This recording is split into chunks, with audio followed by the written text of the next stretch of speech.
Alam niyo ba, madalas nating marinig, ang bagong henerasyon daw, weak. Noong araw, wala kaming depression, sabi nung matatanda. Pero ayon sa history at psychiatry, hindi totoo na walang depression noon. Noong 1952 pa lang, kasama na ang depressive disorder sa unang Diagnostic and Statistical Manual of Mental Disorders ng American Psychiatric Association. Ibig sabihin, meron na. Wala lang masyadong diagnosis at mas lalong walang safe space para pag-usapan. Sa Pilipinas, ayon sa Philippine Statistics Authority at DOH, milyon-milyong Pilipino ang nakakaranas ng mental health conditions, pero malaking porsyento ang hindi nagpapagamot dahil sa stigma.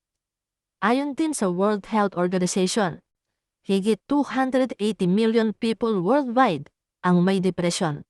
Ngayon, ito ang mas malalim na punto. Kapag ang emosyon ay hindi na poproseso, hindi ito nawawala, kundi naiipon. Sa psychology, tinatawag itong emotional suppression. Ipinapakita ng research na ang chronic emotional suppression ay konektado sa mababang empathy, poor emotional regulation, at mas mataas na interpersonal conflict. Kaya, hindi ito weak versus strong. Ito ay may access sa help versus walang access noon. Hindi mas mahina ang bagong henerasyon. Mas aware lang sila.